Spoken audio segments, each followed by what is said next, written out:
도쿄 여행 가면 먹을 게 왜 이렇게 많을까요? 테니투어가 직접 가본 도쿄 맛집들, 웨이팅 메뉴 후기 이용 꿀팁까지 지금 시작할게요.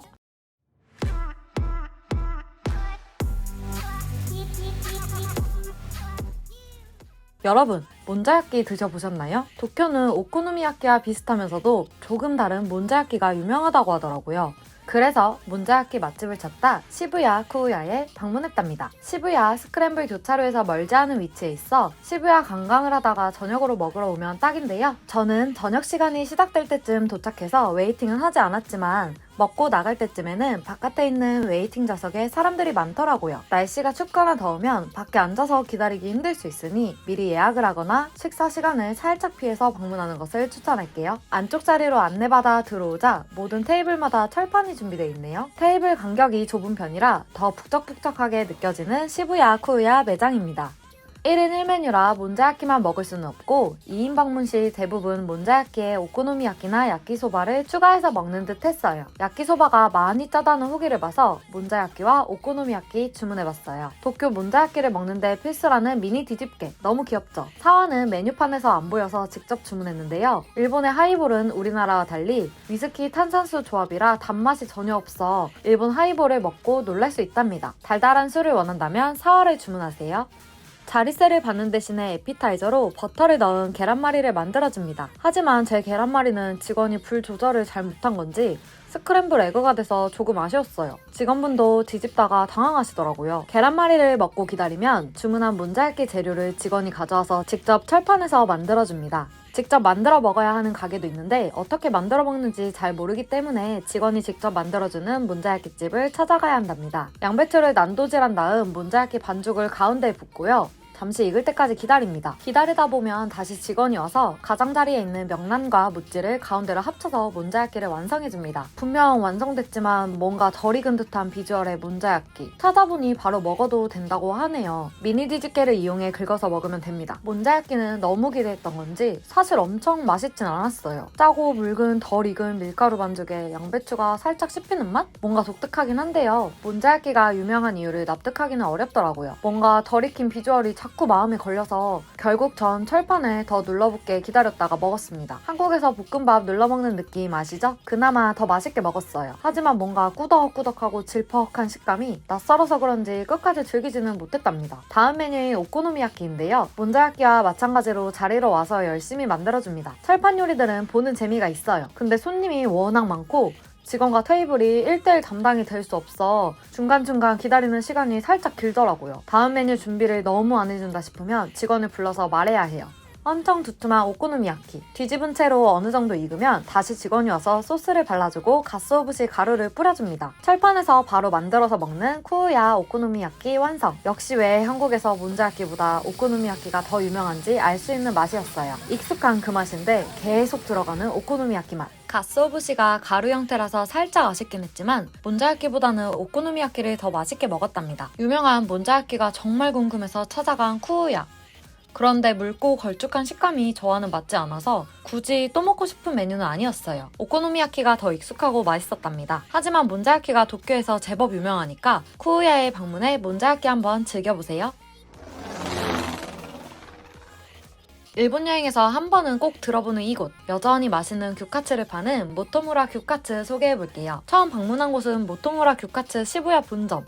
오전 11시가 살짝 지난 시간에 방문했지만 벌써 입구에 지하 매장으로 향하는 줄에 웨이팅하는 사람들이 많았어요. 시간이 지나면 건물 바깥쪽 웨이팅 라인에도 끊임없이 줄을 선다고 하네요. 매장 내 좌석이 별로 없고 10명 정도 줄을 서 있는 걸 보아 한참 기다려야겠다 싶어서 웨이팅 라인에 적혀있는 시부야 분점으로 이동하기로 했어요. 모토무라 규카츠 시부야 본점에서 시부야 분점까지는 걸어서 8분 정도 걸리는데요. 시부야 본점 입구에서 직진하다가 오른쪽으로 꺾으면 통창의 건물이 보이는데 그 건물에 에스컬레이터를 타고 내려가면 시부야 역이고 B4 출구로 나가면 됩니다. 웨이팅이 너무 심할 것 같으면 좀 더 넓은 매장인 분점으로 이동하는 걸 추천해요.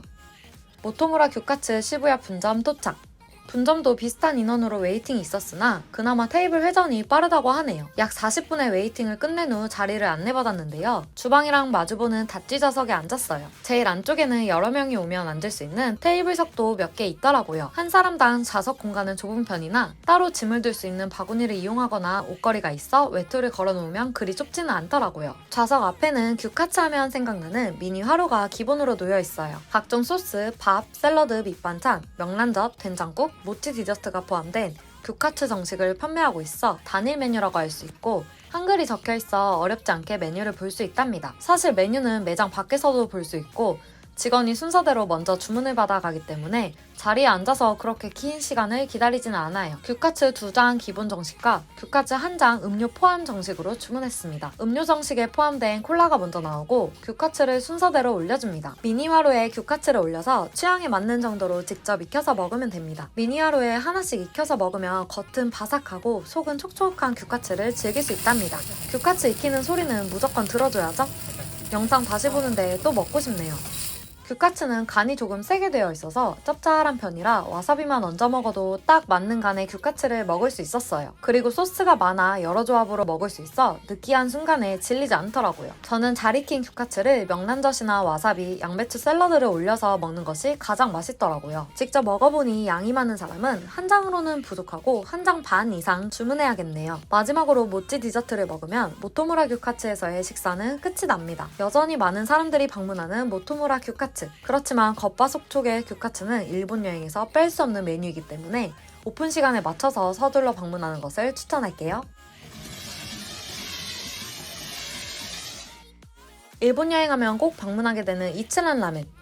맛이 예전 같지 않다는 후기도 많지만 저는 일본 여행하면 꼭 생각나는 곳이더라고요. 유명한 관광지에 여러 지점이 있지만 웨이팅이 사악하다는 말을 듣고 우에노점으로 방문했어요. 평일 점심시간에 방문한 이치란 라멘 우에노. 12시가 살짝 넘은 시간에 도착하자 웨이팅이 한 줄 정도 있었는데요. 그러나 제가 줄을 서자마자 갑자기 점심 식사를 하러 나온 일본인들이 몰려오기 시작했고 순식간에 웨이팅 줄이 늘어났어요. 다른 지점보다 웨이팅이 적다고 하지만 식사 시간에는 우에노 지점 또한 웨이팅이 길 수 있으니 최대한 서두르는 게 좋겠죠? 기다리다 보면 직원이 주문서를 준비해줍니다. 이치란 라멘 취향에 따른 주문 방법을 추천해볼게요. 맛은 진할수록 국물이 진하고 짠 편이에요. 맛과 기름진 정도는 기본을 추천할게요. 마늘은 많이 넣을수록 매워집니다. 파는 역시 실파가 맛을 해치지 않겠죠? 차슈는 당연히 넣어줘야죠. 가장 중요한 빨간 비밀소스.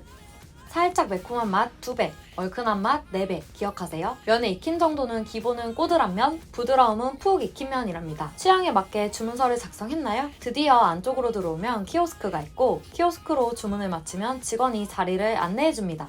메뉴는 아주 간단해요. 천연 돈코츠 라멘, 생맥주, 추가 토핑을 주문할 수 있답니다. 혼밥 문화가 발달한 일본에서 이치란 라멘은 그 문화가 잘 드러나는 구조를 보여주네요. 뭔가 독서실 같기도 하고 좌석 뒤쪽에 옷걸이가 있어 외투를 걸면 되고 티슈도 있어 원하는 만큼 바로 뽑아서 쓸 수 있답니다. 물도 자리에서 바로 따라 마실 수 있고 말을 하지 않고도 나무로 된 막대기로 직원과 소통할 수 있다네요. 주문서를 앞에 두면 음식이 준비됩니다. 일행이 있다면 옆자리 칸막이를 접어서 공간을 넓힐 수 있어요. 이치란 라멘 생맥주 정말 깔끔하고 시원해서 무조건 추천이에요. 저는 아무 생각 없이 토핑이 왕창 있는 메뉴를 주문해버렸네요. 기본 돈코츠 라멘에 김 2장, 차슈 추가, 목이버섯, 반숙 소금 달걀이 추가된 5선 메뉴입니다.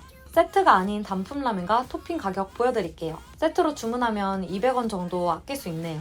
굳이 김, 목이버섯, 차슈를 추가할 필요가 없다면 천연 돈코츠 라멘, 반숙 소금 달걀 조합으로만 주문하는 것을 추천할게요. 이치란 라멘은 주문 방법이 모두 개인의 선택이라 추천 레시피도 엄청 유명한데요. 대부분 맛, 마늘, 빨간 비밀소스, 면의 익힘 정도에서 많이 갈리는 편인데 특히 비밀소스가 정말 다양해요. 마늘과 빨간 비밀소스를 많이 넣을수록 더 매운 편인데요.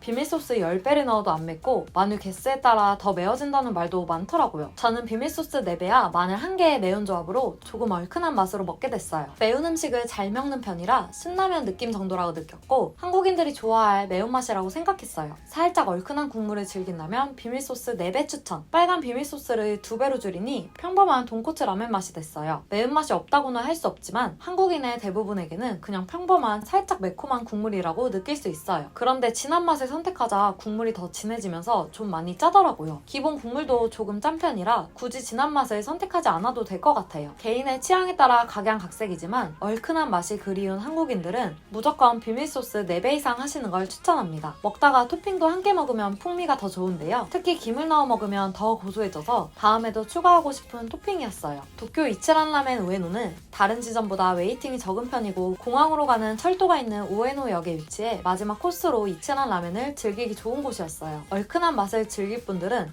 마늘 한쪽, 빨간 비밀소스 4배, 기본 돈코츠 라멘의 느끼하지 않은 국물 맛을 원하는 분들은 마늘 2분의 1쪽, 빨간 비밀소스 2배의 이치란 라멘 레시피를 추천할게요. 체니투어가 알려드린 웨이팅 메뉴 후기 이용 꿀팁들 꼭 기억하셔서 적게 기다리고 맛있는 거 먹는 여행 되세요.